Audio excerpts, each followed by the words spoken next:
Right, me again. Are you sick of me yet? I am.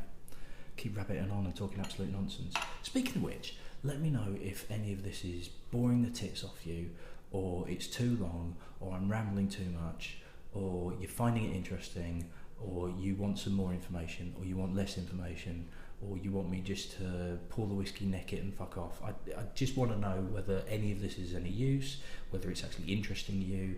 Not that I should carry on, because I know I should carry on, but is there something different that I can do that would make it more worthwhile? Just more out of interest, just so that I'm not just yelling into the void. Still got this thick throat from yesterday. Better than I was yesterday. The Lemsip did help. I haven't got any left, so I'm hitting the flu tablets now. But, you know, this whiskey is definitely helping.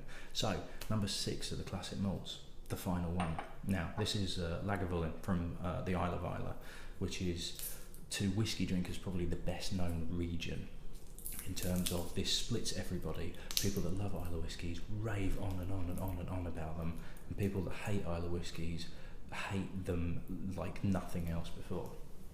Now, Lagavulin was founded in 1816 by a guy called John Johnson, and it's on the south coast of Islay, and I'll put a little map up. Right, I'm going to put a map of Islay.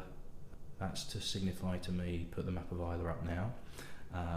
So you can have a look at that, and that's what Islay is in relation to the rest of Scotland, so kind of on a level with Glasgow. And then we're going to change it, and I'm going to put a map of the south coast of Islay, and you'll see that Lagavulin is right in the middle of Ardbeg and Laphroaig. Now, Laphroaig was founded by the son of John Johnson. I think it was Douglas Johnson was the founder of Laphroaig, and basically the two distilleries sort of worked together. Now, in the 1900s, sort of early 1900s, Lagavulin was owned by a guy called Peter McKee, I think it was, and he owned the White Horse brand, which was already at that time a really big, well-known blended whiskey. And there was an agreement between Lagavulin and Laphroaig, and that Laphroaig would actually give their stock to Lagavulin to go to Peter to be used in his White Horse blend. Now, apparently the new owners of Laphroaig weren't particularly keen of that. I'll go into Laphroaig. I think what I might do is after Lagavulin, maybe tomorrow or the day after, I'll do Laphroaig and Ardbeg, and we'll see how the three of them compare, because I've actually got those available. But regardless, there were owners of Laphroaig who wasn't part of the family, into reasons which I'll go on when I hit Laphroaig, and they basically fell out. And there was a court case where Lagavulin decided not to let Laphroaig access any of the water supply, and it all got very messy. Now, they're all getting along absolutely swimmingly now, but it was all a bit of a mess and a bit childish by the sounds of it. But Lagavulin, Laphroaig and Ardbeg are the three peatiest whiskies that you can find. Now, you can actually scientifically measure the smokiness and the peatiness in whiskies, and it's called phenols. Those are the chemical elements that give you that smokiness. And there's a measurement called phenols parts per million, or ppm. And basically, the higher the ppm, the smokier the whiskey is. Now, Ardbeg, Lagavulin and Laphroaig are pretty much level, but you know, some of the highest ppm. You're looking at about 40 to 60 ppm, depending on what version you're trying and what release they've got. Now, Lagavulin's standard bottling is actually released as a 16-year-old. The percentage is 43%. Now, again, it's a slightly older label, but this is the 16-year-old that you'll find in the shops nowadays.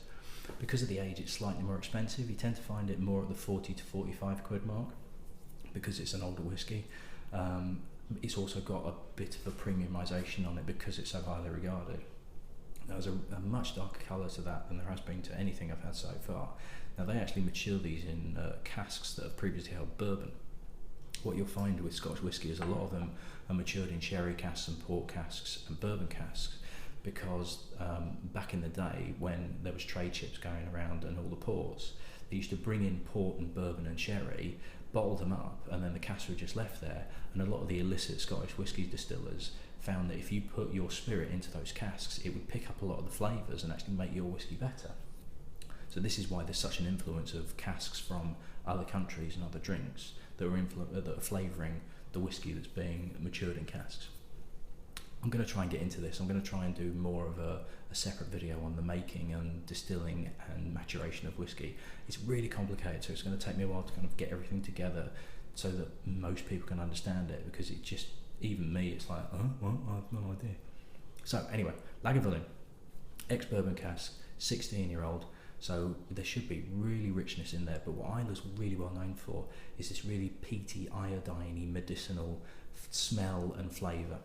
Now, it's part of the island itself. If anything is more evocative than Isla whiskies for a place, an actual geographical place, I don't know what there is, because this has everything that you get from just standing in the island itself and being surrounded by this nature and this wildness and this smell of peat and earth and fire and smoke. It's wonderful stuff. It's absolutely brilliant. So on the nose, straight away, you get a lovely, it is kind of medicinal. It's kind of like, a lot of people associate it with doctors, but there's this lovely sweetness to it as well. Now, this is the sort of thing where somebody would smell that, and I've had this before. I had it with a bottle of Lafroig, working in the whiskey shop. Somebody came in with a bottle and said, I got this for Christmas, I need to return it. And I said to him, what's wrong with it? Was there anything the matter, anything like that? He said, I tried it and it was off, it had gone, so can I swap it for another bottle? Because he'd tried it, he'd smelt it and thought, nah, that can't be right, it can't smell like that. Nothing should smell like that, that's completely wrong. We had to do a bit of a tasting with him. We had to explain that it was actually supposed to taste like that. In the end, he took something else, but at least we managed to steer him away from something that he was never going to drink. Now, it's not as intense as the Talisker was, and that's why you can kind of do one or the other in what order. But there's this depth, there's this richness, and what this will do will last so much longer, because the flavours, the intensity of the flavours just go on and on and on. I'm not going to get a kiss off my wife tonight because she's not that keen on the flavour, and this will stay in your mouthfeel, even if I brush my teeth, and I am going to brush my teeth, I swear. But it just lingers. That's part of the reason people love it, because you don't technically need to drink as much and you can still taste it. But for people that don't like it, if you've got somebody like me going, oh, give us a kiss, it's not nice. It's not very nice at all. So yeah, I'm not going to get a kiss tonight. Not like I do anyway. It's a good job she don't watch these, isn't it? Anyway, so loads on the nose, but not intense. It's not burning the back of my nose. It doesn't feel harsh. It doesn't smell harsh. It's very gentle. It's very soft. It's very lingering. But there's a lot of stuff there. There's sweetness. There's sea salt. There's iodine. There's sort of like germaline. You know, the cream. That sort of thing, but not too full on.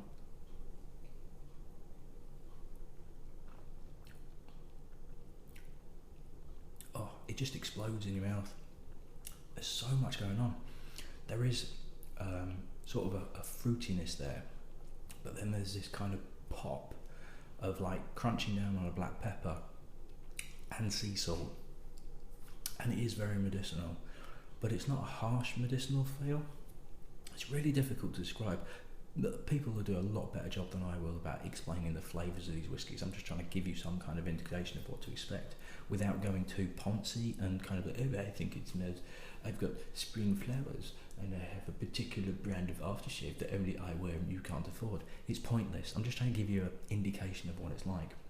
But there's loads and loads of flavours in here, and I can appreciate it's not to everybody's taste. There used to be a toothpaste, and I think you can still get it, called Euthymol. My grandma used to use it. And there's an element of this in here, and I thought that was the most horrible tasting toothpaste I had ever come across.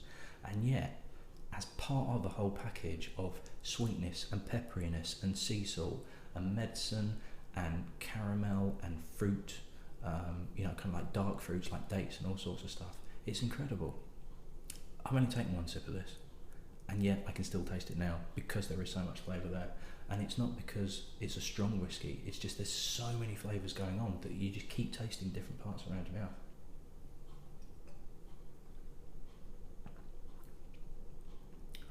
It's so smooth.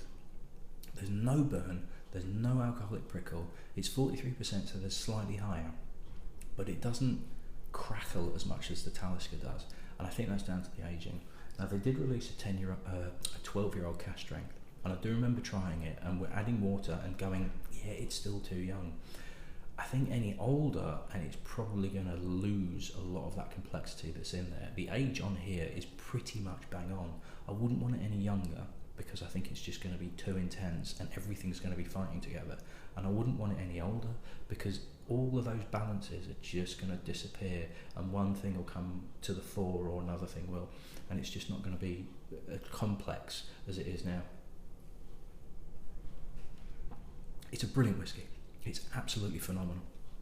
But you might pick it up and you might smell it and go, oh God, no, that's not for me. And I fully appreciate that. And if that is the case, send it my way, because I'll drink it quite happily. So that's the Classic Malts done.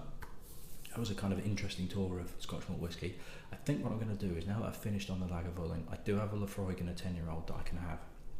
So I'm going to do those over the next 2 nights, and then probably just pick something at random after that. So I think that's number 10. Does that mean we've hit double figures? Fantastic. Double figures. I didn't even think I'd get this far, to be honest.